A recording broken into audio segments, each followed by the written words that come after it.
Believe it or not, most Americans are not sold on President Trump's mega bill turned tax and spending law, according to a new poll by the Wall Street Journal.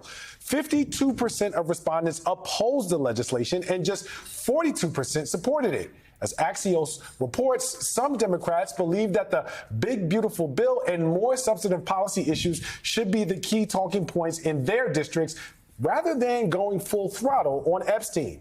Meanwhile, the Democratic National Committee is targeting MAGA voters in vulnerable Republican-held districts with Epstein ads like this one. This is a serious issue. The highest volume of calls into my office have been about Epstein. Joining us now to unpack is Natasha Alford, Senior Vice President of the GRIO and author of American Negro, a memoir. Also with us, David Litt, former speechwriter for President Obama and author of It's Only Drowning, a true story of learning to surf and the search for common ground. Natasha, thank you for being with us. What do you make of the ad that we just saw and sort of this strategy of targeting vulnerable or the perception of vulnerable MAGA voters, particularly when their argument could be made that Democrats also need to sort of really focus on turning out their base and getting their base energized? Yeah, I don't think this is a mutually exclusive choice, right? You can have both and. Call out the hypocrisy of the fact that Donald Trump said that this was a fiscally responsible bill and that he was going to look out for hardworking Americans, and he's literally snatching food out of people's mouths and kicking them off of health care. So if Donald Trump is a hypocrite when it comes to releasing the files he promised he would release, he's also a hypocrite when it comes to taking care of people. Make that through line and connection for people. I think speaking their language, in this case, this is an opening for Democrats. So basically, the only issue where Democrats are polling better than Republicans in this new Wall Street Journal poll is health care. How do Democrats turn the tables, so to speak, and pick up momentum on other issues? Or is Trump's dominance just stronger, frankly, at this point? The Democratic brand so weak. You have a Democratic pollster telling the Journal, you just don't want to be labeled with it this cycle. Well, Democrats are in an interesting position because on one hand, you look at it and you say the exciting news here for Democrats is they're up 3 points in the generic ballot, despite the fact that the one thing that unites America right now is everyone's like, ugh, the Democrats, right? Like, yeah. And everyone is tired of Democrats, and yet they're doing better than the Republican Party when it comes to who you would rather have in control of Congress. So it does seem like there's an opening there. And I would guess that what we're going to see, the successful candidates that Democrats run are going to be the ones who say, I'm not that type of Democrat. And that could, you could fill in that blank a million different ways. But I think if you say, hey, I'm an old school Democrat, I'm the Democrats you're sick and tired of, like, I'm just going to go out on a limb and say that's probably not a good idea.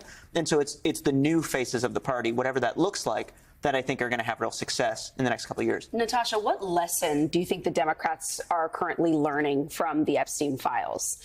I mean, to a lot of people, the story seems to be one that could be connected to, say, Bernie Sanders, fighting oligarchy tour. This idea that there are these elites who are not facing the same consequences, whether it be because of financial white-collar crimes or sex abuse, and they need to be called out, held accountable, and there needs to be a reckoning across the country over this.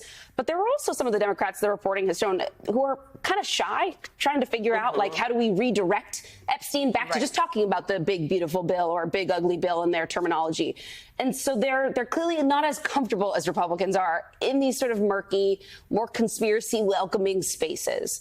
What do you think they're going to learn from this, and how do they keep that momentum going? Well, I think the lesson is go on the offense. Do not be afraid to go on the offense. I don't know if you've heard Hakeem Jeffries or Cory Booker talking about this with such passion, but they're actually really compelling. Like, speak in simple terms. What are we hiding? Right? Like, why are we not protecting children? When you hear Hakeem Jeffries say that this is basically chickens come home to roost, right? You peddle conspiracy theories, but now you're afraid of the same thing that you were telling us to pay attention to. So go on the offense, but also meet people where they are, right? Like, don't be so highfalutin, right? Like, you can talk about fascism, but the average person may not understand what the stakes are, but when you say there is a pedophile who, runs in these wealthy circles and he's not being held accountable, the everyday person can kind of latch on to that. And so I think that in running these ads on podcasts, right, non-traditional spaces where people are getting news right now, that is a really smart thing to do. David, I think that it's funny that we like Natasha, you say that we don't have to, Democrats, they don't have to choose, right, one form of messaging or another. But, right, if you go back to 2018, I guess, during Trump's first administration, there was sort of like the whole conversation, do we even say Trump's name, right? We talk about policy, we talk about issues, we come to voters that way.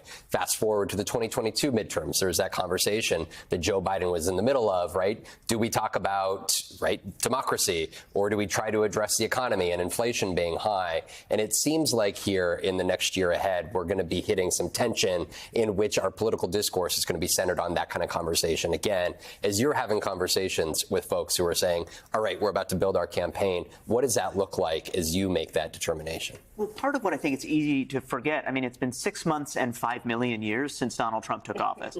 And so the midterms are still a while away. We don't know what's going to happen in the next week, right? By the next time we're all talking, the Republican message could be justice for Jeffrey, right? Like we're close at this point to that. And so I think one of the things, and this is actually, like, I've sort of been here the last couple of days talking about my comic memoir about surfing, and yet I'm going to talk about foreign policy. And I'm like, why am I about to do this? But I haven't seen anyone else talking about this. In Hungary, Viktor Orban, who's Trump's favorite autocrat, he had a scandal that was really similar to the Epstein scandal about pardoning a sexual predator. And that is the reason that Viktor Orban in Hungary, or it's one of the big reasons, that he's now politically underwater for the first time, even though he's completely rigged that democracy. So it's not that we don't know if this stuff matters to voters. Even in a completely rigged autocratic country that Trump wants America to be, voters care about this stuff. So I think it's absolutely going to play a role. Can I say something? One of the polls that gave me hope came from KFF, and it asked, first of all, 6 in 10 Republican voters supporting the big, beautiful bill. But when you dig deeper, 2/3 of those voters who are Republican, non-MAGA, actually opposed the bill. So there's an information gap that can just be filled. And when you let people know that people will be kicked off of Medicare, or that there are already work requirements for Medicare, and that these new laws will just lead to people being kicked off, people increase their support for the bill, or you see a percentage that's willing to change their mind. So fill that information gap, and people can be influenced. Is that the same strategy that Democrats should be using in terms of going after independent voters? And do you think that the leadership of the party right now is able to gain the confidence of those voters with that message? Well, I think that you have to show that you're willing to find common ground. Right now, we've been so partisan, right? People in their camps in this way that feels like we can never come together.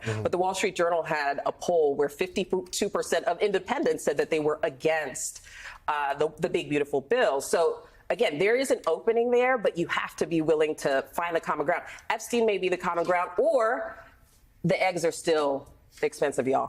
I mean, like, There's that part. it's still expensive, too high. Natasha Alford, David Litt, thank you both for joining us here.